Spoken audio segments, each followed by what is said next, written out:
Hello there, friends, and welcome to a late afternoon harvest in Sweden. I am Sarah, and I run a garden blog here in Sweden called Sarah's Kitchen Garden at sarahbackman.com. That's the English translation of the blog. And this month I am doing a harvest calendar before Christmas, sort of to count the days to Christmas. And you can see our Christmas tree here. And indoors are 4 happy kids trying to spend the last days before Christmas. Good morning, Barefruit Gardening. Nice to see you. And you have morning in the States. And it's past 5 o'clock in the afternoon here in Sweden. In my kitchen stands my husband, Philip, and he's making traditional Swedish meatballs for our Christmas dinner or lunch. We actually have lunch in Christmas lunch in this family, as long as the kids are small. Hi, Paulina. So we prefer doing that way, and it's the same tradition as we had when I was a kid, that we had Christmas lunch. And then in Sweden, it's very traditional thing. Nearly anyone in Sweden, I would say, with a TV, we watch Donald Duck 3 o'clock in the afternoon, the 24th of December. That's when all Sweden goes to the sofa and watch the Donald Duck show. It's like small pieces of Mickey Mouse and Donald Duck and all kind of Disney films. So we are looking forward to that. We didn't have a TV until the kids, our oldest son was, I think he was 7 or 6, maybe 7. We got the TV when he started in school, because we saw that he got, the other kids said, not very nice things to him, because we didn't have a TV and he didn't know what was going on really on real TV. So now we have a TV also in this house. I have been baking traditional Christmas bread, and I have prepared another herring, but I missed some herbs, unfortunately, so I will have to do it tomorrow. I am now standing looking at my window. You see my grow light here? Oh, and all my tiny little lovely plants.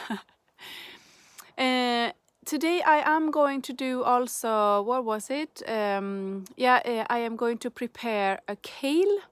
I do a traditional Swedish, like a red cabbage and the green kale, and they are like boiled forever for a very long time in the water that you keep from when you sort of boil the ham. So I use the same kind of water to boil the cabbage.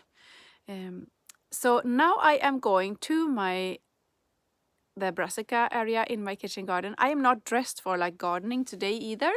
I have a nice jacket and scarf and everything. Hi from Germany. I'm going to find my red cabbage. I only kept one head for Christmas, and I am not sure actually if it's okay, because it's been so wet and it might be rotten. I haven't checked yet.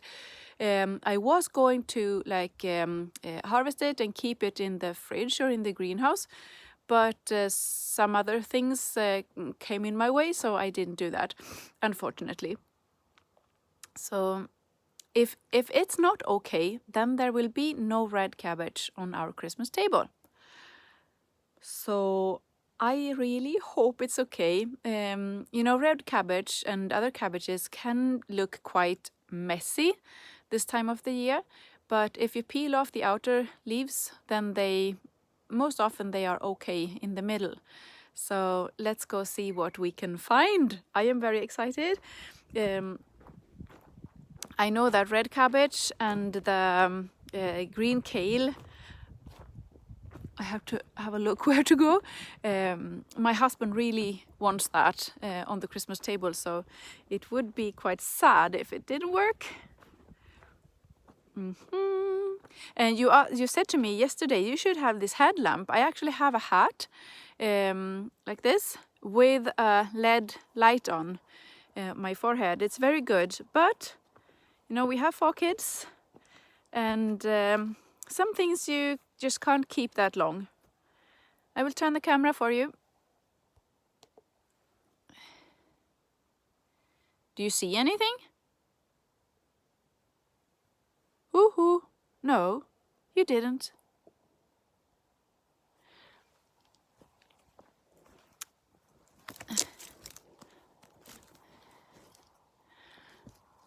I mean, like this, you don't go out and harvest like very much, but yeah, here it is. Wow, it's like green. I am not sure about this. I might have to do it on like red kale or something.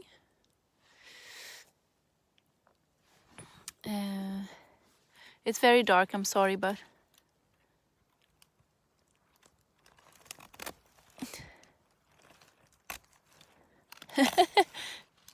at least you hear the sound.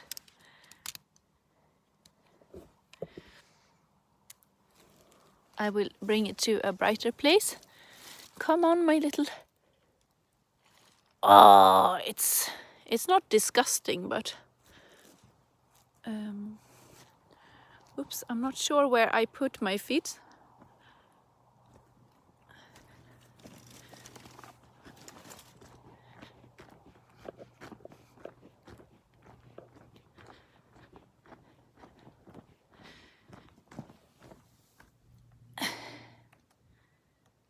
Well, well.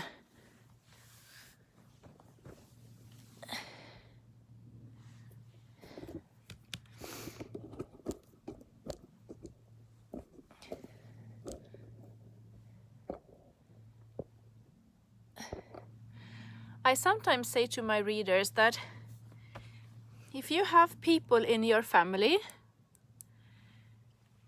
who, you know, will be disgusted by things very easily, then in wintertime you should not show them what you harvest in your garden, because then they might not want to eat what you harvest in the garden in summertime, unfortunately.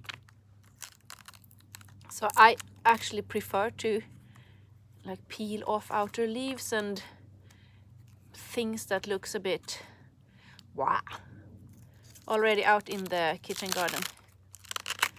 I can tell you it's superb. I should show you this. My hands.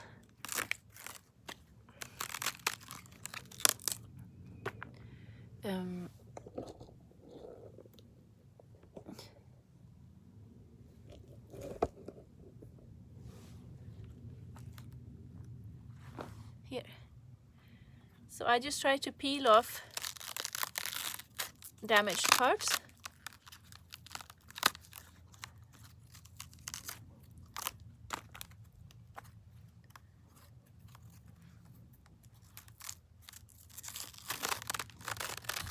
I love the sound of cabbage. You see this?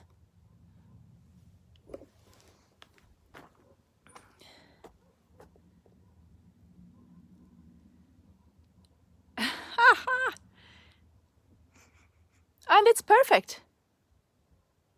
Who could have known? Yeah, it's pretty color. I'll just wash my hands a bit.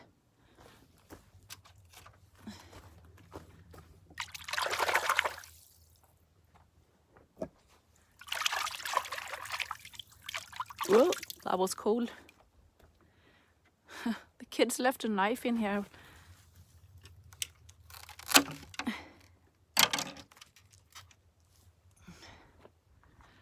I mean, this little beauty. I have grown it. It goes well to my hat. Actually, I was not sure about this, if it would be okay, because I saw, you know, the rotten outer leaves before. But I do know that this is a hardy variety, and if you leave it out in the kitchen garden, it will most likely be okay.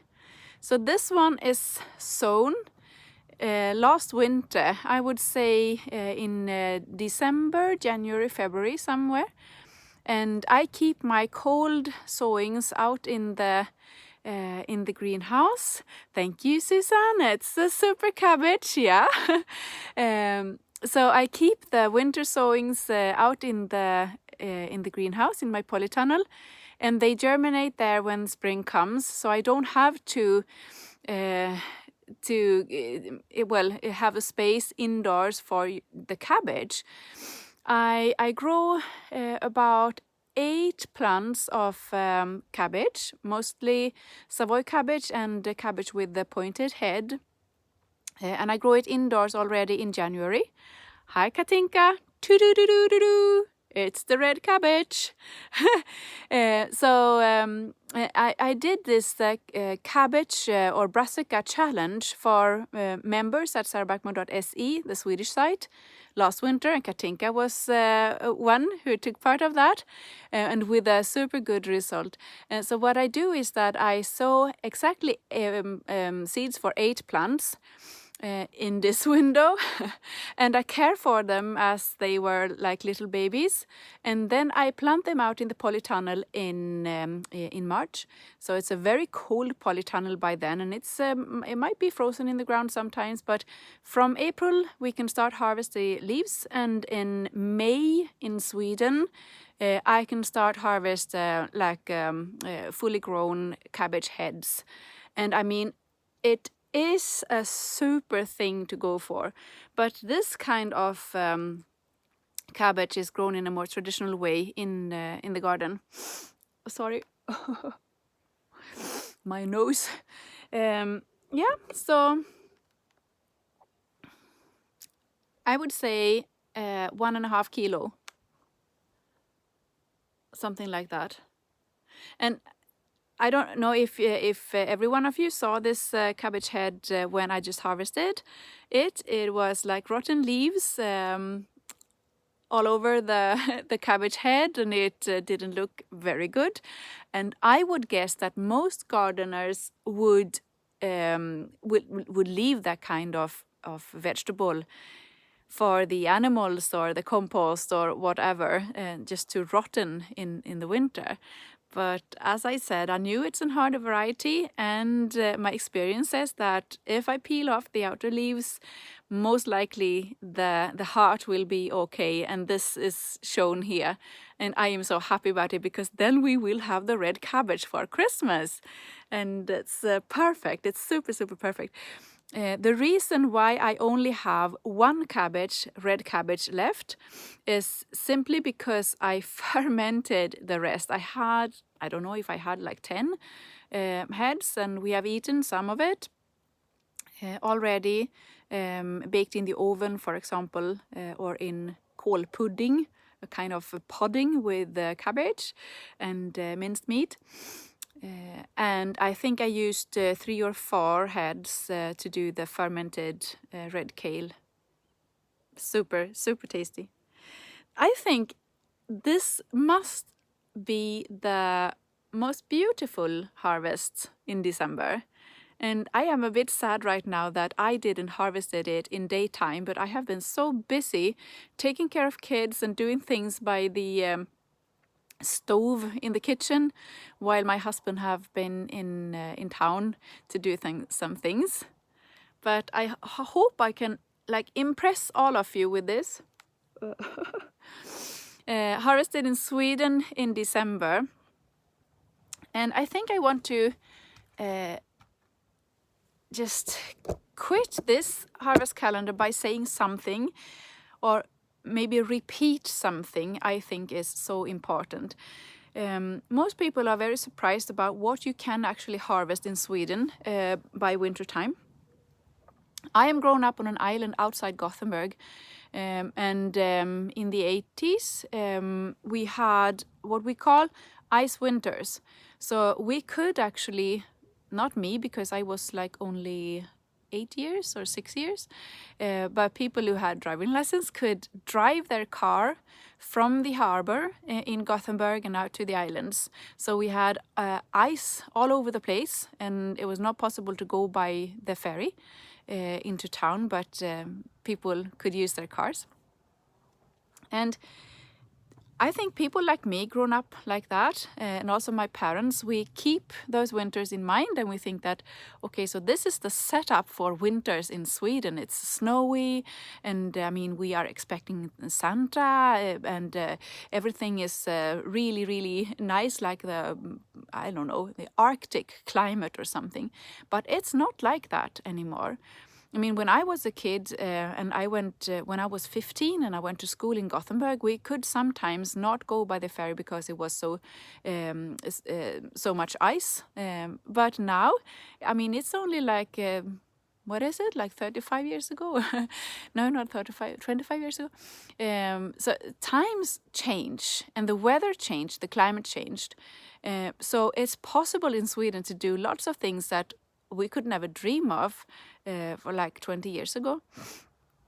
And I think as a gardener that we should use every little bit of that fact and start to create lots and lots of plans on how to extend the season, because you can do so many things. The only thing you have to keep in mind is that you can't eat the same kind of vegetables as we do in summertime. So when people are thinking about or talking about being like self-sufficient in vegetables, for example, they think they have to create spaces indoors where you can grow under grow light, like tomatoes and things, cucumbers or peppers or whatever, to harvest that kind of food all winter long. That's not possible, and it's not sustainable, I think. But if you change the way of eating, you could actually eat your own vegetables all winter long, also in Sweden. You could you don't have to eat like onions, for example. You could change that eating leek, for example. And you don't have to eat the big like white beans that you have in tomato sauce in or what you call it. Well, you know what I mean. It's not possible to grow that many like white beans this size in Sweden. We don't have that kind of climate, but we could eat like broad beans instead. So if we change some kind of vegetables, it's possible for us to eat plenty from our own gardens. And it's just a behavior that we have to change. And as our thoughts among the climate, for example. So it's just a behavior. And for our family, I would say it took maybe 2 or 3 years from... It's a cat. Noisy cat. I would say I started gardening 2011 in like this big scale in my garden, and in 2013 we were self-sufficient in vegetables in like 7, 8 or 9 months each year. And by then I think it was like 3 years since we had changed our way of eating fully. We started already, of course, the first season, but it was first after like 3 summers that we saw that we had to make a huge change. This did not mean that we stopped eating things that we love. As I said, I'm grown up on an island outside Gothenburg, and my mother, she had a fish shop in our basement when I was a kid. So we ate like a fish 7 days a week.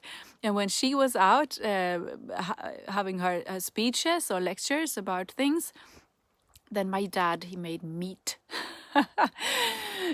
So I am grown up on like fish, and we love to eat fish. But with this kind of vegetable garden project at home, it don't stop us from eating nice fish.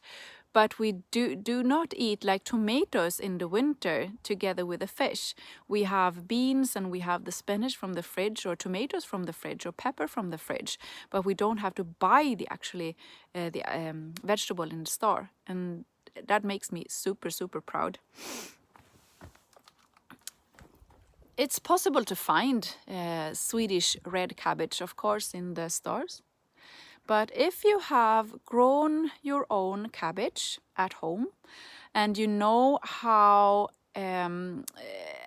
tasty this kind of vegetable is, not only for humans but also for animals, and you have to protect them and care for them for a long season, and finally get to harvest this, and then you see the cabbages sold in the supermarket, for example, and you get to think about all the kind of like chemicals or poison or whatever they use to keep away moths and butterflies and whatever, then you feel kind of proud to be able to serve your family this cabbage and not having to like buy cabbage in the store. So I actually read a letter that I got from Jackie, bit by bit. Jackie, I think you call in Instagram. I am a bit touched about that because she wrote such nice things to me about my work and how I am sort of part of her work too in the garden. And the letter were addressed to the cabbage queen. I think that's so nice to be called the cabbage queen. And cabbages are really one of my, or maybe they are the most important vegetables for me. I never feel like I can never see them like enough, because I am so amazed about this. It's a piece of art, and when you cut it in 2 halves, it will appear very clearly to you. So today's harvest in December harvest calendar from Sarah's Kitchen Garden in Sweden. Red cabbage for our Christmas table, and I am very happy about this. I will knock on my husband. Kolla! Yeah! He's laughing. He likes red cabbage too. Well, my dear friends, write me something about what you harvested today, if you harvested anything, and I'll catch you tomorrow. Only 2 days left then in my harvest calendar, and I have no clue about what to harvest really, but I'll find something out for my Christmas cooking. Bye bye!